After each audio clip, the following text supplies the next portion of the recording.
अस्सलाम वालेकुम वीरो की हाल है? ठीक ठाक हो? मैं थोड़ा वीर साकम मैर यूट्यूब चैनल सांझा पंजाब देख दियां अखां सुनदे कन्नां नूं साकब मैर दा सलाम पहुंचे। बुल्ले शाह चले उत्थे चलिए जिथे सारे अन्ने, ना कोई तेरी जात पछाणे ना कोई तैनू मन्ने। अज असी एक ऐसे अल्लाह दे वली कामिल वली हज़रत बाबा जी अला बख्श अल मरूफ बाबा जी मरने शाह सरकार आप दे मज़ार शरीफ ते आप दे उर्स दी तकरीब ते जा रहे हैं। आप दा मज़ार शरीफ गोजरा टोबा रोड ते एक पिंड आ 18 फाटक ते पहुँच के तकरीबन 2 किलोमीटर की दूरी ते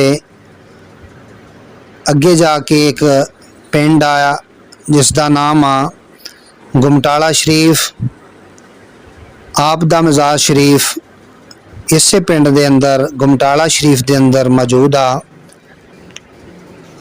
कि जिस जगह ते दूरों नज़दीक लोग आप दे उर्स पाक दी तकरीब ते शामिल होंदे ने और अपनियां मुरादां लैके जांदे ने। सब तो पहला तो मैं ये दसदा जावांगा कि कुछ लोग जितने भी इस वीडियो नूं देख रहे ने उन्हां दे दिल दे अंदर एक ख्याल आया होएगा कि यार अल्लाह रब्बुल इज़्ज़त दे इतने बड़े वली ने ते नाम इन्हां दा बाबा जी मरने शाह सरकार क्यों। सब तो पहला मैं चाहांगा कि आप दे इस लकब तो जितने भी मेरे देखने वाले ने मेरे चैनल नूं सपोर्ट करने वाले ने इस वीडियो नूं लाइक करने वाले ने पसंद करने वाले ने उन्होंने ये तफसील नाल दस दिता जाए कि आप दा लकब आप दा नामे नामी आप दा इसमें गरामी आप नूं ये लकब किद्दां मिलिया और किन्ने दिता। बाबा जी अला बख्श अल मरूफ बाबा जी मरने शाह सरकार एक दफ़ा कोई जंगल चों कोई बाहरों बूटी लैण वास्ते निकले। उस बूटी की जरूरत सी आपनों क्योंकि पहले वक्तां दे अंदर पैदल सफ़र हुंदे सी तो लोग दूर दूर तक भी पैदल सफ़र करते सी या खच्चरां घोड़ियां ते सफ़र हुंदे सी। तो बाबा जी सरकार भी साफ ज़ाहिर है उस वक़्त पैदल ही सफ़र करते सी। उस वक़्त जिस बूटी की आपनों जरूरत पई आप वो बूटी लभदे बाहर निकल गए, दूर चले गए, लभदे वो बूटी ते ना मिली। तो एक काफिला जा रहा सी हज वास्ते या उमरा दी सआदत वास्ते। आप उस काफिले दे नाल शामिल हो गए ते मक्का और मदीना की सरजमीन ते पहुँच गए। तो पिछे आप दे इलाका दे आप दे पिंड दे जिहड़े लोग सी क्योंकि पैदल सफ़र सी गए उमरे वास्ते या हज वास्ते गए सी तो पैदल गए ना।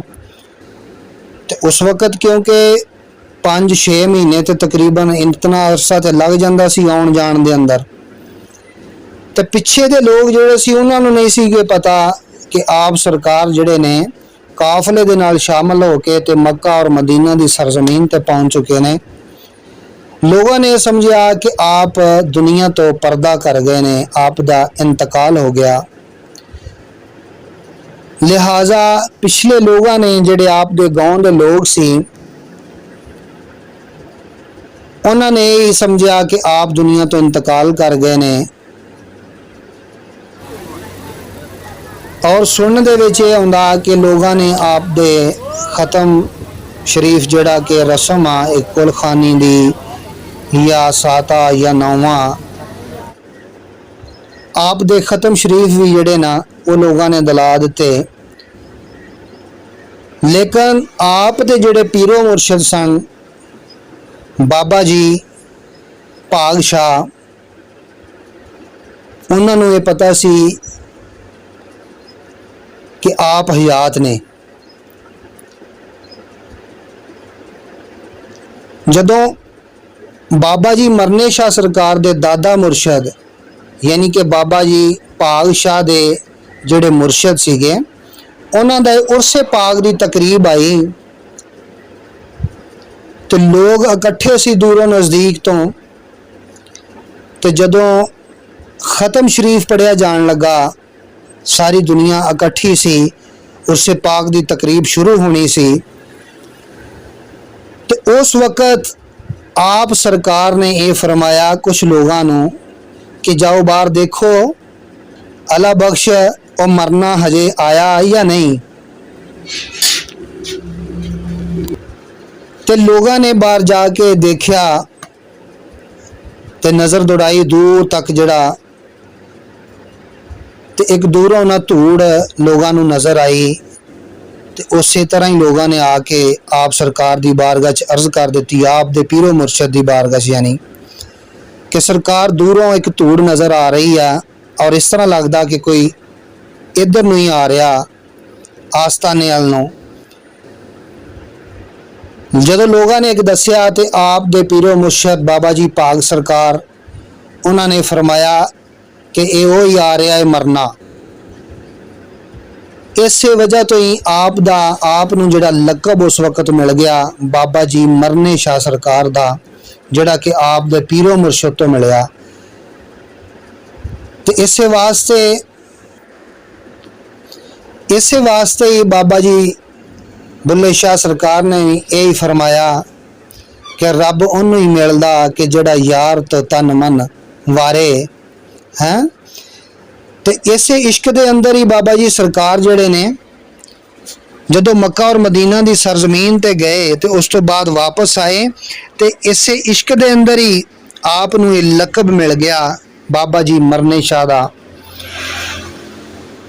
तो फिर पीर वारिस शाह सरकार इस इश्क नूं लैके फरमाउंदे ने कि बड़ा इश्क इश्क तू करना है, बड़ा इश्क इश्क तू करना है, कदी इश्क दा गुंजल खोल ते सही, तैनू मिट्टी विच ना रोल देवे, दो प्यार दे बोल बोल ते सही,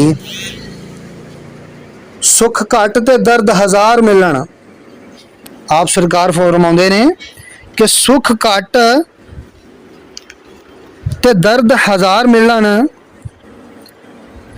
कदी इश्क नू तकड़ी तोल ते सही, तेरी हसदी अख भी भिज जावे, कदी तेरी हसदी अख भी भिज जावे, कदी सानू अंदरों फोल। मरने शाह सरकार दे मज़ार शरीफ ते पहुंचे तो बहुत ही पुरकैफ नज़ारा सी,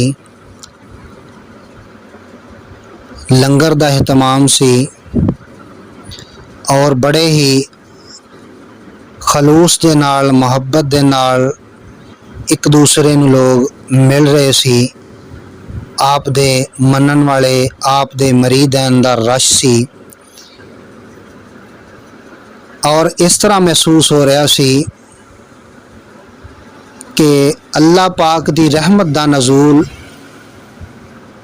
इस वक्त इस मुकाम ते इस जगह ते इस पिंड ते अल्लाह पाक दी रहमत दा नज़ूल हो रहा होए, क्योंकि रूहानी सुकून अल्लाह दे वली दे दर ते होवे। अल्लाह दा वली कामिल वली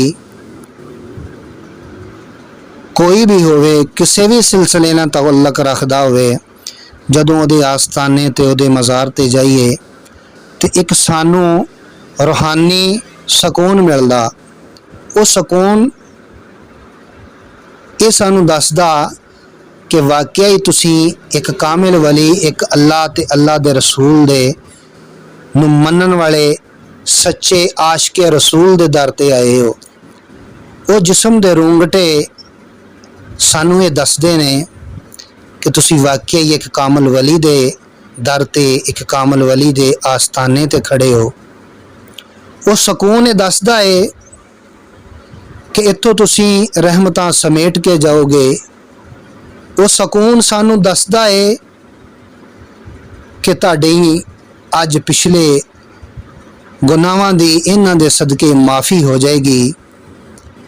ਉਹ ਸਕੂਨ ਸਾਨੂੰ ਦੱਸਦਾ ਏ ਕਿ ਆਇੰਦਾ ਵਾਸਤੇ ਤੁਹਾਡੀਆਂ ਮੰਜ਼ਲਾਂ ਆਸਾਨ ਹੋ ਜਾਣਗੀਆਂ। ਉਹ ਸਕੂਨ ਸਾਨੂੰ ਦੱਸਦਾ ਏ ਕਿ ਆਇੰਦਾ ਵਾਸਤੇ ਤੁਸੀਂ ਆਪਣੇ ਆਪ ਨੂੰ ਕੋਸ਼ਿਸ਼ ਕਰਕੇ ਸਿੱਧੇ ਰਸਤੇ ਤੇ ਚਲਾਓਗੇ। ਉਹ ਸਕੂਨ ਸਾਨੂੰ ਦੱਸਦਾ ਏ ਕਿ ਇੱਕ ਕਾਮਿਲ ਵਲੀ ਜਿਹੜਾ ਏ ਉਹ ਇਨਸਾਨਾਂ ਦੇ ਦਿਲ ਦੇ ਅੰਦਰ ਕਿਸ ਤਰ੍ਹਾਂ ਆਪਣਾ ਘਰ ਕਰਦਾ ਏ, ਕਿ ਉਹਦਾ ਦੁਨੀਆ ਤੇ ਰਹਿੰਦਿਆਂ ਹੋਇਆਂ ਲੋਕਾਂ ਦੇ ਨਾਲ ਇਖਲਾਕ, ਪਿਆਰ, ਮੁਹੱਬਤ ਅੱਛਾ ਹੁੰਦਾ ਏ। ਤੇ ਫਿਰ ਆਹਿਸਤਾ ਆਹਿਸਤਾ ਉਹ ਉਸ ਮੰਜ਼ਿਲ ਤੇ ਪਹੁੰਚ ਜਾਂਦਾ ਏ ਕਿ ਅੱਲਾਹ ਔਰ ਉਹਦੇ ਦਰਮਿਆਨ ਸਿਰਫ 2-4 ਅਲਫਾਜ਼ਾਂ ਦਾ ਫਾਸਲਾ ਰਹਿ ਜਾਂਦਾ ਏ ਕਿ ਜਦੋਂ ਉਸ ਅੱਲਾ ਦੇ ਵਲੀ ਨੇ ਹੱਥ ਚੁੱਕ ਕੇ ਕਿਸੇ ਦੇ ਵਾਸਤੇ ਦੁਆ ਕਰ ਦੇਣੀ ਹੈ ਤੇ ਅੱਲਾ ਪਾਕ ਨੇ ਫਿਰ ਮੋੜਨੀ ਨਹੀਂ, ਉਹ ਕਬੂਲ ਹੋ ਜਾਂਦੀ ਏ। ਤੇ ਫਿਰ ਇੱਥੋਂ ਪਤਾ ਲੱਗਦਾ ਹੈ ਕਿ ਅਸੀਂ ਅੱਲਾ ਦੇ ਕਿਸੇ ਵਲੀ ਦੇ ਕਿਸੇ ਪਿਆਰੇ ਦੇ ਦਰ ਤੇ ਆਏ ਹਾਂ ਔਰ ਆਪਣੀਆਂ ਮੁਰਾਦਾਂ ਲੈ ਕੇ ਜਾਂਦੇ ਨੇ ਲੋਕ, ਕਿਉਂਕਿ ਅੱਲਾ ਦਾ ਵਲੀ ਜਿਹੜਾ ਹੈ ਉਹ ਆਪਣੇ ਵਾਸਤੇ ਨਹੀਂ, ਆਪਣਾ ਤੇ ਉਹ ਮਨ ਨਹੀਂ ਮਾਰ ਚੁੱਕਿਆ ਹੁੰਦਾ, ਤੇ ਜਦੋਂ ਉਹਦਾ ਮਨ ਮਰਦਾ ਹੈ ਫਿਰ ਹੀ ਵਲੀ ਬਣਦਾ ਹੈ। ਵਲੀ ਬਣਨਾ, ਵਲੀ ਹੋਣਾ ਬਹੁਤ ਬੜੀ ਮੰਜ਼ਿਲ ਆ, ਬਹੁਤ ਬੜੀ ਮੰਜ਼ਿਲ ਆ। ਬਾਬਾ ਜੀ ਮਰਨੇ ਸ਼ਾਹ ਸਰਕਾਰ ਨੇ ਵੀ ਆਪਣਾ ਮਨ ਮਾਰਿਆ ਸੀ ਹੈ, ਤੇ ਉਹ ਬੂਟੀ ਲੱਭਦੇ ਲੱਭਦੇ ਕਿੱਥੇ ਸਰਕਾਰ ਦੇ ਰੌਜ਼ੇ ਤੇ ਜਾ ਪਹੁੰਚੇ ਹੈ। ਅੱਗੋਂ ਇਸ਼ਕ ਨੇ ਬਾਂਹ ਫੜ ਲਈ ਬਾਬੇ ਮਰਨੇ ਸ਼ਾਹ ਸਰਕਾਰ ਦੀ, ਤੇ ਇਸ਼ਕ ਲੈ ਪਹੁੰਚਿਆ। ਇਸ਼ਕ ਕਰਦਾ ਆਪਣੀ ਮਰਜ਼ੀ ਦੇ ਕੰਮ, ਨਾ ਇਹ ਰਾਹ ਵੇਖਦਾ ਨਾ ਕੋ ਰਾਹ ਵੇਖਦਾ, ਜਿੱਥੇ ਚਾਵੇ ਆਸ਼ਕ ਦਾ ਝੁਕਾ ਦੇਵੇ ਸਰ, ਨਾ ਇਹ ਕਾਬਾ ਤੇ ਨਾ ਕਰਬਲਾ ਵੇਖਦਾ।